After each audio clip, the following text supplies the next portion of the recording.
Niki tak warai carane ketemu pangeran. Dadi jemben niku wonten satu kenaipan gitu. Terus wong Nasrani pun marani sesembahane mlebu neraka. Wong Yahudi pun marani sesembahane mlebu napa? Neraka. Iki terus pangeran gawe pengumuman. Wong mukmin sing elek, sing ganteng, sing sedengan, sing apik. Kowe cek ning kene wopo kabeh anut pangerane. Jadi kula ngenteni pangeran kula. Lha pas pangeran muncul saking gobloke meni nak ulah wapun. Lah aku kuwatir sampean ngono, mulane tak ulas lagi.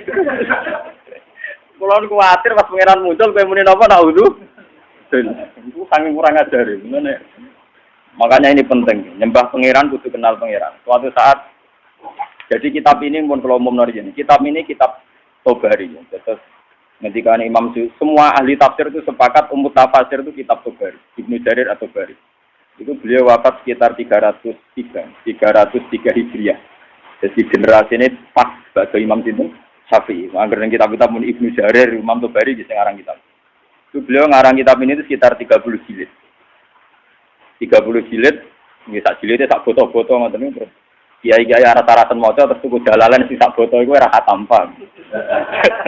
Kulo alhamdulillah 30 jilid itu sudah saya acak yang saya anggap penting untuk umat saya bacakan. Nggih, kulo syukur sekali kulo niku nggih insyaallah kulo rencanane nggih kulo khatam nanti mboten khatam lan mun kulo acak. Artosipun sing tak anggap penting yang enggak ada di kitab lain itu saya tulis termasuk niki.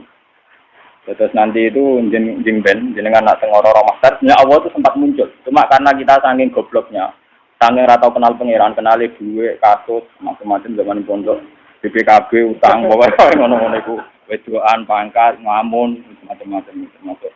Lho wong melarat sing tukang lamun iki nyembah nglamun jenenge paham, nyembah usuk, reng, pokoke sing didelok nak bunyi kedap-kedip nih. Jadi jape sing nyembah duit kena iku sedekah. Nyembah kelap-kelip malah nyembah apa? Sampai wiridan nasib. Jadi Allah itu sempat muncul sebenarnya. Cuma ketika muncul malah naiknya mulai menapa nak udu napa? Nak udu. Hei umat kabeh marani sesembahan kowe kok tengok-tengok ning kene golek sapa? Kula ngentosi Allah.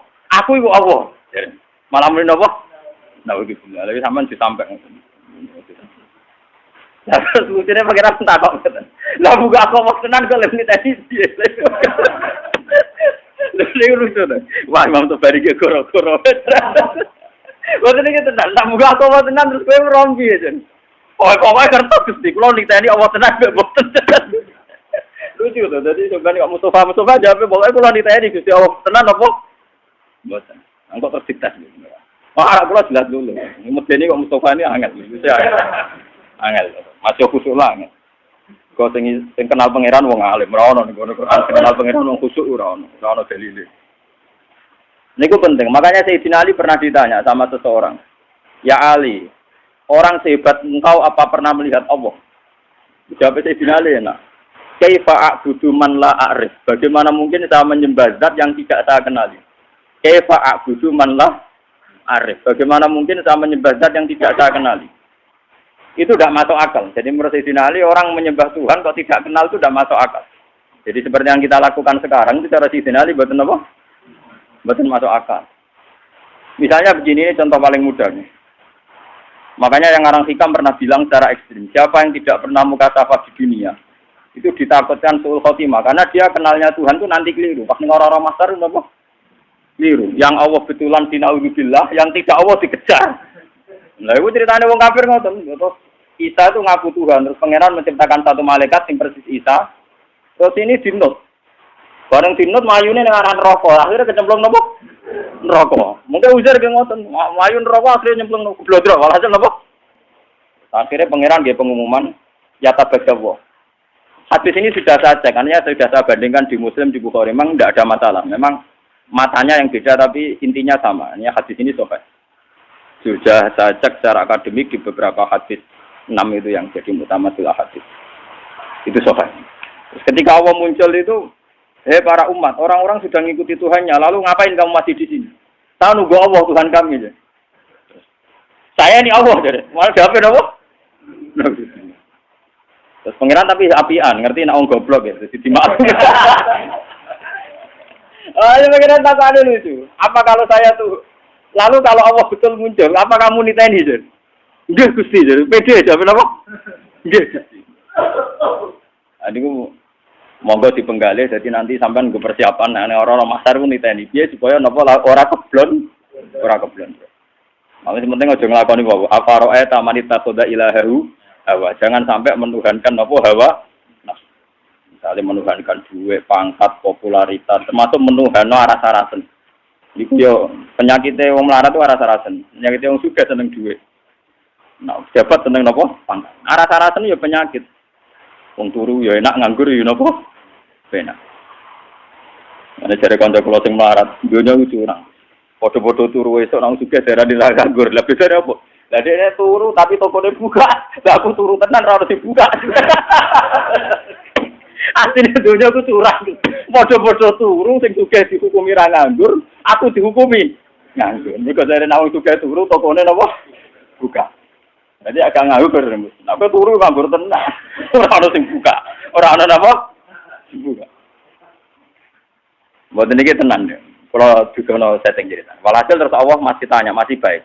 Apa kalau saya sebagai Allah memunculkan satu ayat, terus kamu kenal? Kata mereka, ya Gusti kenal. Soal munafik ngaku. Saya di dunia meskipun munafik, sesembahanku pangeran. Allah, pangeran ngetes. Ya sudah, kalau gitu kamu sujud. Wah, ini pas sujud ini kaku, awake ini topan wahidan ini kados blabak sing tunggal. Itu labil sekali ketika dia sujud malah geblak. Makanya Imam Tobari sebagai ulama tafsir dia nafsirkan ini di ayat ketika mereka disuruh sujud wa yutauna ila sujudi fala yastati'un khasyiatan absaruhum tarhaquhum napa lillah. Jadi waqat kan yutauna ila sujudi wa hum salimun. Fadzarni wa may yukadzibu bi hadzal hadis. Bersamaan ngertos manane Quran. Memang dari awal Quran ngendikan fadzarni wa may yukadzibu bi hadzal. Dadi malaikat kon mirip kabeh. Malaikat mirip kabeh itu urusanku pribadi. Mulai paling ngeri mergo ngadepi pengiran langsung. Fadzarni mongko ninggalo sira ni ingsun. Wa may yukadzibu bi hadzal hadis. Malaikat sing tukang ngisap, tukang nyatet saiki mirip kabeh iki urusanku mbek wong-wong ngaku mukmin tapi ora jelas. Bareng ketemu wong munafik, ketemu wong macam-macam. Aku iki Allah. Dia sempat kenal, orang munafik sempat kenal. Ya Gusti, Engkau Tuhan kami. Saya tidak percaya kalau kamu menyembah saya betulan. Mungkin Anda menyembah saya karena riya, karena basa-basi, karena rutinitas. Enggak Gusti, pengiran ngetes. Saya ngetes ke sujud nih. Orang sujud, tiap sujud itu geblak. Tiap sujud apa? Lagi disebut waqat kanu yut'auna ila sujudi hum salimun. Ketika ning dunya kon sujud, dekne ijek selamat ora sepenuh hati. Saya kon sujud gak gelem. Ya. Saya kon sujud apa? Gak gelem. Makanya ini dipakai nafsiri ayat tadi. Dipakai nafsiri ayat ketika mereka disuruh sujud wa yut'auna ila sujudi fala yastati'un. Mereka tidak mau. Jadi ini nanti dipakai nafsiri ayat itu. Khasyiatan absaruhum tarhaquhum lillah. Ayo sudah pangeran terus gampang niteni nih. Berarti sujudnya ada murni, sulpo non rokok. Nah, makanya mumpung jenengan ini belum kena hisab. Tak warai ya. Carane sujud sing murni ora kok suwe-suwenan sujud badhe ngisap mboten. Gampang ya. Niku urusan suwe-suwenan kalian nganggo karpet nopo mboten. Jadi niki ane cara nyanyian ku sujud suwi kok ora ngecap. Wah karpet ku alis dadi ora. Wah iku terus nakalan ukuran kok ngono iku ukuran opo. Ngeten kula warai iki. Kata sujud itu sebetulnya di Al-Quran itu digunakan berkali-kali. Dan inti maknanya itu ketundukan sama semua kersane Allah Subhanahu wa Ta'ala. Meskipun kersane Allah itu kadang tidak sesuai nafsu kita, tidak sesuai keinginan kita. Sujud yang kayak di sholat itu sudah sujud ritual mahdoh yang memenuhi aturan-aturan fisik. Itu beda dengan sujudnya hati yang tidak terkait dengan aturan-aturan fisik. Jadi misalnya gini, kalau contoh dari fikih dulu. Kalau kita sholat, itu kata Rasulullah, umir itu anas juga ala sapati argumen. Kita ini disuruh sujud, ada 7 anggota tubuh yang harus sujud. Ini ku ajabah, wal yaden, wal rukbaten, wal kodamen. Ala sapati argumen. Gini mulai batuk, 2 telapak kaki, dengkul kalih, kalian kodamen. Terus orang-orang fikih nambahi syarat sahnya ma'atahamulin yasirin. Agak ditekan. Cara kifat, rotok dipancat. Mana kiai-kiai sing fanatik ngono. Sujute muridnya kok sikile ku angga-angga duduk dipancat goblok. Mulane kiai-kiai pondok iku sajadahe cepet ngecap ning dengkul ambek napa? Sikil. Mergo syaraté kudu napa? Dipancat. Macam ya Mang Orang fikih itu nambahi syarat ma'ata hamulin yasir, sedikit ditekan. Terus untuk jabha syaratnya tidak ada penghalang. Jadi misalnya langsung badu'e kena nggon sujud. Ya badu'e harus kena nggon sujud. Cuma itu udah harus baduk semua. Potong kiai semua nanti kamu moto nganti ngeten mboten niku gak bisa berlebihan. Pokoknya sujud lah. Nah, kula ora fanatik kula lagi biasa mawon. Iku wis carane. Nah ini yang secara fisik aturan fikih. Jadi itu 7 anggota itu harus napa? Sujud. Ma'ata hamulin yasir ditekan. Tapi kemudian ada aturan-aturan secara rohani. Ini hubungannya jenengan dengan pangeran. Ini saya contohkan paling gampang. Ketika saya punya uang 1 miliar, atau saya punya anak yang saya cintai, atau punya istri yang saya cintai, atau punya jabatan yang saya cintai, saya itu tidak pernah janggal. Misalnya saya punya anak itu tidak pernah janggal. Kenapa saya punya anak? Saya tidak ikut bikin jantungnya, bikin hatinya, bikin matanya. Kok tahu-tahu itu milik saya? Saya punya istri. Orang melok rumah mulai cilik, ora bisa ngatur jantungnya, orang melok ngatur pernapasannya, paru-parune, ngerti-ngerti dikeloni, daku, itu bojoku. Kita ini tidak pernah janggal ketika dikasih, ketika mempunyai, paham ya? Tapi ketika itu diambil Tuhan, anak kita diambil Tuhan, istri kita diambil Tuhan, harta diambil Tuhan. Kenapa ya Allah, engkau memberi musibah ke saya? Iku mesti pangeran janggal cek goblok, gue pas gue ra mbok takokno. Pasti lah mbok takokno, sama-sama janggal. Kalau kita fair sama-sama, coba apa alasan Anda punya? Apa kowe melok game mripate bojo, game mripate anak? Apa alasan Anda punya? Lah aku yakin mlebu swarga lewat paham saya ini. Mulane gunane ulama ben nerangno detail. Lho kalau sama-sama janggal, kamu punya juga harus janggal. Apa alasan Anda punya coba? Apa kamu menciptakan jantung istri Anda? Anak Anda, apa kamu menciptakan orang ini mencintai Anda jika kamu merasa punya. Tapi ketika hilang kamu janggal. Wiwan curang sini. Harusnya saat kita punya itu juga janggal. Kalau kowe fair ngakoni nak Allah sing duwe. Bojo bekeloni paling banter umur 20 tahun. Iku anake wong. Yang mengatur sistem pernapasan, jantung dan semuanya pangeran. 20 tahun wae pangeran. Bareng diakatno kowe celek itu mbok aku wae. Bareng mbok aku wae mati kebok tuang isi. Kenapa Gusti kula sing untuk musibah orang lain tidak?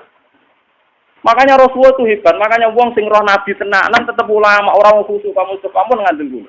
Untuk kamu kan wes sama kira tak syafaat gak mesti swarga kula terus ngomong. Kowe mau urun khusus. Tapi gak tau mikir agama. Mun kula sering tanya ibu ning minyak kula kok ati tenan. Kapan nih maksudnya? Tapi dia nape tobat belum ngaji paham. Khusuk sing rutin gak Mustafa gampang ngilang. Cara ora dibuat tes itu gampang nopo? Ngilang. Lho boten coba kalau sampean cara berpikir gitu. Makanya ketika Sayyid Ibrahim kabundut, Sayyid Ibrahim putrane Nabi kabundut. Dan beberapa kali cucunya Nabi kabundut, itu Nabi ngendikane ya beliau sebagai manusia nangis. Tapi Nabi ngendikan pertama yang didhawuhkan Nabi apa? Saya ini hafal persis hadisnya. Innalillahi ma'akhudha walahu ma'akhudha. Ya pancen wae pangeran, awal-awale sing duwe pangeran. Saiki dijupuk pangeran. Karena Nabi sadar, Nabi ketika punya pun tahu kalau itu milik pangeran. Itu hebatnya seorang Nabi. Kalau Anda betul sujud milik pangeran, pas punya aku juga harus janggal. Misalnya saya kok punya jantung Gusti. Lalu coba sampai naik cuci darah. Pasti sadar fungsinya jantung. Jantung itu diumbah 4 jam. Nak ora wae melempok. Sekarang kita punya jantung biasa saja. Kita tidak bisa ngatur organ jantung kita, napas kita, paru-paru kita. Kamu tidak pernah janggal. Tapi ketika itu dikai penyakit, pangeran ke jagal, kuna Gusti untuk musibah kelotok liane boh. Berarti kamu belum sujud betul sama Allah. Nak kowe sujud tenan, nak kowe janggal ya janggal mempunyai. Jadi adil pas duwe ya napa? Gusti karepe jenengan piye lho? Kula niku ora melu game mripat kok game mripat. Lah iku apik. Paham nggih? Gusti karepe jenengan piye lho? Kula ora melu duwe jantung kok ujug-ujug duwe. Kula ya ora melu gawe, ora melu tuku, ujug-ujug duwe. Karepe jenengan sepun. Lah anak kowe jagal ngono apik tenan. Ora kok pas ilang baru napa? Iku goblok urung sujud. Berarti urung napa? Mulane kowe sampeyan rawan geblak.